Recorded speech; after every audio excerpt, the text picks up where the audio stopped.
Hello, today in this series of Metropolitan Discipline Inception series, we are going to talk about directionalities of the metropolis. Hola, hoy en esta serie de introducción a la disciplina metropolitana vamos a hablar sobre las direccionalidades de la metrópoli y el mecanismo estratégico del ajedrez. En 2001, Edward Lehman, un profesional canadiense, hizo para las multilaterales Banco Mundial, ONU Habitat, BID, etc., un análisis de las diferentes topologías estructurales de la metrópolis. Encontró que había 4 tipologías principales. Monocéntrico, con un centro que se expande en anillos concéntricos. Sprawl, que recorre las principales líneas de transporte alrededor de los sistemas de transporte y se extiende desde él hacia el medio ambiente. Multipolar, que sujeta a los diferentes municipios a lo largo de esas líneas de transporte para crear diferentes polos y centralidades. Y el policéntrico. Eso fue en 2001. 16 años después, debemos entender que, de esos sistemas, modelos, 3 no funcionan y 1 sí funciona. No debemos seguir hablando de las mismas cosas que las que hablamos hace 16 años. La estructura monocéntrica no funciona porque está en círculos concéntricos. Estás poniendo aros de cebolla. El sistema se vuelve cada vez más congestionado. Al final, todo el sistema colapsa. Además de eso, invades el medio ambiente de forma progresiva. El medio ambiente está cada vez más alejado de las ubicaciones de las viviendas y del lugar donde la gente vive. Eso no funciona. La estructura de sprawl, de expansión. El problema en el sistema de sprawl es que las personas se ubican no dependiendo de la distancia, sino del viaje en el tiempo hasta el centro. Se ubican junto con las infraestructuras de transporte. Hay un momento en que esas infraestructuras se saturan o son demasiado largas. Las personas se asientan en las áreas intersticiales entre los dedos. Terminas con un fenómeno de pies palmeados. Terminas con un sistema que es similar a la estructura monocéntrica congestiva. El fenómeno de los pies palmeados rompe esta metrópolis parecida a un dedo. Solo funciona si estás en Copenhague y tienes un control administrativo muy fuerte del uso de la tierra. Desafortunadamente, ese no es el caso en la mayoría de las metrópolis del mundo. La estructura multipolar tiene un problema medioambiental. Los dedos alargados de los asentamientos urbanos, unidos entre sí, evitan que el entorno fluya entre ellos y a través de ellos. Los alemanes están muy interesados en evitar esos dedos urbanos que cortan la continuidad ambiental, segmentando el medio ambiente. Debemos evitar ese tipo de barrera urbana continua. No permite que el entorno necesario fluya entre los municipios y entre ellos. El único sistema que realmente funciona y deberíamos implementar en el futuro es la estructura policéntrica. Los municipios mantienen su propia identidad, mantienen su propia singularidad, están conectados entre sí en un sistema metropolitano por un transporte público masivo de alto nivel. Este es generalmente el tren, un sistema de vías férreas. Debes lidiar con una gran cantidad de personas en movimiento, pero debe mantener el flujo del medio ambiente, el flujo de las vías fluviales, sin obstáculos. El azul y el verde en toda la metrópoli, para que la población tenga un entorno cercano y lo disfrute. De esa forma, mantendrá los vínculos entre las zonas rurales y urbanas. Mantienes la producción de alimento dentro de la metrópolis, con ese sistema de flujos ambientales dentro. Ese es realmente el que funciona. La metrópoli, las unidades urbanas, los dígitos de la metrópoli deben trabajar juntas en un sistema metropolitano. Esto se logra con el transporte, ferrocarril y carretera juntos. Carril de acceso prioritario al centro, vías de accesibilidad homogénea a la periferia. De esa manera, no seremos dependientes de la metrópoli central para las posibilidades de ubicación. Eso es lo que proporciona una estructura policéntrica. Ese es un sistema que funciona. Funciona porque las metrópolis no están, como dijo Walter Kristaller, en la teoría del lugar central, en una llanura sin rasgos distintivos. En la teoría del lugar central, las unidades urbanas, los dígitos, se organizan por sí mismos en una cuadrícula hexagonal, dependiendo de su rango dentro de la metrópoli. Las metrópolis nunca están en una llanura sin rasgos distintivos. Las metrópolis se encuentran en ubicaciones altamente estratégicas y dependientes de los ecosistemas. Están controlando y aprovechando la transición de los ecosistemas. Hemos visto cómo las metrópolis tienen diferentes localizaciones específicas, la costa, el cruce de un río, etc. París, por ejemplo. París está ahí porque es el cruce más fácil del Sena, con islas para ayudar. Los romanos pensaron que era un buen lugar para ubicar a Lutecia. Londres está ahí porque cuando Julio César invadió Gran Bretaña necesitaba cruzar el Támesis. Londres, o Londonium, está en la posición más extrema donde las mareas no afectarían el puente de pontones, puente de barcos, que tuvo que construir. Un puente de barcaza sería destruido si las mareas suben y bajan. El puente se rompe. El flujo de agua estable fue el factor de ubicación de Londres. Nueva York es Nueva York porque en 1832 se construyó el canal Erie. Es el canal que abre los grandes lagos a la ruta del Atlántico. Todos los productos de los estados centrales de los Estados Unidos podrían acceder a los mercados mundiales a través del canal Erie hasta Nueva York. Si incluso ahora el canal de Erie ya no es relevante, el control financiero sobre esos marcadores ha convertido a Nueva York en la capital mundial que es ahora. Las capitales mundiales tienen algún tipo de ventaja de ubicación que les convierte en la metrópoli que son. De lo contrario, serían ciudades simples, no serían metrópolis.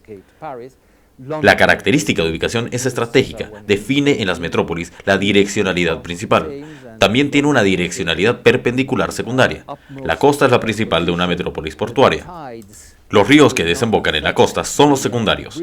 El río es el principal cuando se trata de una metrópolis fluvial. Los efluentes son los secundarios. Eso es lo que hace las diferentes tipologías sobre metrópolis que hemos visto en una presentación anterior. Las metrópolis están en ubicaciones específicas, ventaja de ubicación, con una direccionalidad principal a lo largo del río, el valle, la cordillera, y luego una direccionalidad secundaria perpendicular. Esta malla permite un enfoque de cuadrícula, matriz, para las metrópolis. Podemos trabajar en ese activo para estructurar la metrópoli. Estará de acuerdo con la topografía, la geografía e incluso su historia. Las generaciones anteriores eran muy conscientes de las características de la topografía. Construyeron la metrópoli de acuerdo con esa topografía. Trabajamos sobre esos activos los 5 elementos del componente físico: medio ambiente, transporte, vivienda, actividades productivas e instalaciones sociales. Empezamos definiendo primero el sistema ambiental, infraestructura verde. Luego, el sistema de transporte, la infraestructura gris. Juntos, crean la matriz reticular con la direccionalidad principal y la secundaria. El carril debe proporcionar accesibilidad central. Las carreteras proporcionan una accesibilidad homogénea a la periferia a través del patrón reticular. Construimos el sistema habitacional más fácil de integrar por ser discontinuo y actividades e instalaciones. Esta forma de construir metrópolis con el enfoque de la matriz metropolitana proporciona un nuevo paradigma para la aplicación de la gestión histórica de la red urbana heredada. A lo largo del siglo XX hemos tenido 4 propuestas de gestión y planificación metropolitanas. Primero fue Viena.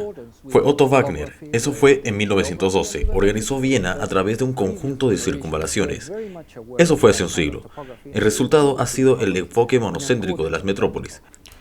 Las circunvalaciones concéntricas congestivas priorizan solo el centro y generan congestión. Segundo, tuvimos en la década de 1930 el enfoque hexagonal del Walter Christaller, la teoría del lugar central. Como mencioné, solo funciona para regiones sin rasgos distintivos que no son metrópolis. En tercer lugar, en los años 60, el enfoque del archipiélago de Oswald Ungers de Alemania y Grahamshain de Inglaterra, ahora enseñando en la Universidad de Columbia de Nueva York. El enfoque del archipiélago ve la metrópoli como un conjunto de islas sin relación entre sí. Simplemente pasa de uno a otro. Debemos entender que un archipiélago no es solamente un conjunto caótico de islas. Hay geología, geografía y topografía bajo el mar que las relaciona a todas. Las islas son donde no están fuera del caos. 4. Lo que hace el enfoque de Madrid Metromatrix de 1996 es configurar la geografía subyacente de la metrópoli como construir el sistema estructural de la metrópoli. Tenemos estas 4 teorías tipológicas en el siglo XX: Viena circular orbital, teoría del lugar central, archipiélago y Metromatrix. Metromatrix y archipiélago son compatibles y pueden trabajar juntos en un solo sistema. Las islas del archipiélago son los dígitos de Metromatrix. Me temo que el enfoque principal real de las metrópolis es la teoría de no hacer nada. La mayoría de las metrópolis emergentes de todo el mundo están más bien en el enfoque de musgo, de no hacer nada. Ese es el lío en el que vivimos. La herencia que estamos dejando para las próximas generaciones. Eso es lo que debemos de evitar. Michael Thompson ya analizó cómo pasamos de un sistema orbital a uno reticular. Proponía cómo se transforman los cinturones en distribuidores y cómo transformar a los distribuidores en retícula. Eso es lo que estamos haciendo principalmente en las metrópolis ahora. Estamos rompiendo la estructura concéntrica de las metrópolis, donde tienes a los que tienen y pueden estar en el centro porque pueden pagar las altas rentas de la tierra, y a los que no tienen, que están en la periferia porque no pueden pagar la accesibilidad. Tiene este antagonismo entre eficiencia y equidad social que mencionamos anteriormente. Estamos rompiendo el antagonismo social económico orbital al pasar de un sistema reticular donde las ubicaciones pueden ser mucho más flexibles entre los intersticiales de las diferentes centralidades. Un sistema orbital más allá de cierto tamaño no funciona, ya que es congestivo. Todos deben ir al centro, todos intentan ir al centro, todo el mundo congestiona el acceso al centro. También es especulativo. El mercado de la tierra está controlado por la oferta, ya que la tierra de centralidad es escasa y oligopólica. Un mercado no puede estar controlado por la oferta, sino por la demanda. Un mercado debe estar controlado por la demanda. Si posee el metro cuadrado único en el centro del sistema orbital, puede cobrar el precio que desee. Controlas el activo más importante de toda una metrópoli. Te estás apropiando de las externalidades de toda la inversión en infraestructura de la metrópoli. La forma de romper eso es tener un enfoque en matriz reticular. Cada ubicación es equivalente porque todas tienen accesibilidad similar. El mercado es entonces controlado por la demanda en lugar de la oferta. En el sistema orbital tienes tráfico inestable, no tienes una centralidad congestiva. En un sistema reticular no tienes una centralidad congestiva. Tienes un mecanismo de equilibrio de tráfico estable. Donde quieras ir a cualquier punto de la retícula tienes muchas alternativas. No depende de una carretera radial que puede congestionarse. Si alguno de los segmentos de la retícula está congestionado, puede tomar cualquiera de los segmentos paralelos. El sistema reticular funcionó en el siglo XIX para las ciudades. Funciona también para las metrópolis del XXI. Es solo una escala diferente, un enfoque diferente. Estamos pasando de jugar a los dardos a jugar al ajedrez. En lugar de que todos solo queramos estar en el centro, jugar a los dardos, debemos evaluar las diferentes ubicaciones y su ventaja de ubicación para desempeñar un papel específico de una estrategia metropolitana. Eres una pieza en el juego de ajedrez. Cada pieza de ajedrez tiene una estrategia: la reina, el rey, las torres, los caballos, los alfiles y los peones. Cada municipio dentro del contexto metropolitano puede jugar una estrategia diferente. Todos juntos conforman la estrategia metropolitana. Veremos en próximas presentaciones que nos estamos moviendo del círculo a la cuadrícula. No es la primera vez, lo hemos hecho tantas veces en la historia de la humanidad. Comenzamos con pueblos prehistóricos, chozas y empalizadas circulares para la defensa. Esa es la forma más barata, obtiene el máximo espacio dentro de la empalizada para construir la mínima infraestructura lineal costosa. Cuando empiezas a crecer, los espacios intersticiales entre las cabañas se vuelven muy valiosos, no puedes prescindir de ellos. Inventamos la retícula urbana para hacer uso de ellos. Esas retículas han estado sucediendo desde Mohenjo-Daro e Hipódamo de Mileto en la época griega, a los campamentos romanos, a otras culturas como la China o ciertos elementos de las culturas árabes, el desarrollo colonial urbano de América del Norte y América Latina. Solo hay un momento en el que no se aceptó el reticular. Fue un momento divertido en el Renacimiento italiano. Ellos produjeron la ciudad ideal, Filarete y otras personas. Algunos de estos diseños se implementaron. Son hermosos si los visitas como turistas. Visítalos, son hermosos, pero no funcionan. Tienen una tipología similar en arquitectura, el panóptico. Usamos principalmente esta tipología para hospitales, cárceles y cementerios y parques. ¿Por qué el panóptico solo funciona para hospitales, cárceles, cementerios y parques? Porque en estas circunstancias el cliente no puede protestar. El cliente está bajo el control de la autoridad única que decide que tener estos mecanismos de control circular orbital. Los mecanismos reticulares son mucho más democráticos. Puedes ubicarte en cualquier posición. Todas las posiciones son equivalentes. Tú decides por tu cuenta, no depende del centro. Es por eso que desde el siglo XIX estamos construyendo nuestras ciudades de esa manera. Nueva York en 1811 era la cuadrícula de Manhattan. Barcelona en 1864, Milton Keynes después de la Segunda Guerra Mundial en Inglaterra, Plan Metropolitano de Madrid en 1996. Este no es un enfoque completamente nuevo. Aparte de todas esas referencias históricas, Nueva York en el Plan Regional de 1929 ya introdujo una retícula doble, una retícula en Nueva Jersey, la otra en Connecticut y Long Island. Forma parte de los mecanismos normales de crecimiento de las grandes metrópolis. Eso es lo que hicimos en Madrid en 1996. A continuación, también vamos a explicar cómo funciona en muchas otras metrópolis del mundo. Gracias por escucharnos. La próxima vez hablaremos de los mapas mentales metropolitanos, comprensión de mapas mentales y Metromatrix. Puede descargar estas diapositivas desde los enlaces en la diapositiva. Gracias. To other cultures like the Chinese or the Arab culture as well in certain aspects of it, to the development of America, North America, Latin America. You have here the examples of Hippodamus, Roman camp, Beijing, and Buenos Aires. There is only one moment when the reticula was not accepted. It was a playful moment in Italy in the Renaissance, where it was the ideal city by Filaretto and other people. And these cities were implemented. They are beautiful. If you visit make a tourist visit, they are beautiful, but they don't work. And they don't work, and we have the same kind of typology in architecture. We have the panopticon typology that we use mainly for hospitals, jails, cemeteries, and parks.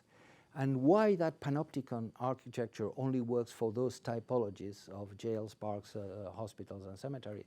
Because the client cannot protest. The client is under the control of the single authority that decides to have that kind of circular orbital mechanisms. The reticular mechanisms is much more democratic because you can locate yourself in a position where you decide on your own and you are not related to the dependence of the core. And that is why since in the 20th century, in the 19th century, the 20th century, we are still building up with that reticular approach. New York in 1811 was the Manhattan Grid, Barcelona in 1864, Milton Keynes after the Second World War in England, or the Madrid Metropolitan Plan in 1996. No? And that's not new.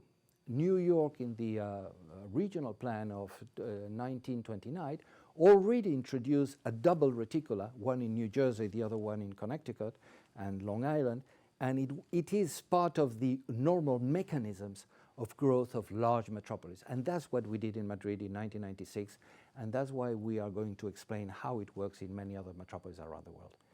Thank you for listening. Next time we will talk about the mental maps, the understanding of the metropolis and the Metromatrix, and you can download these slides from the links which are in the slide. Thank you.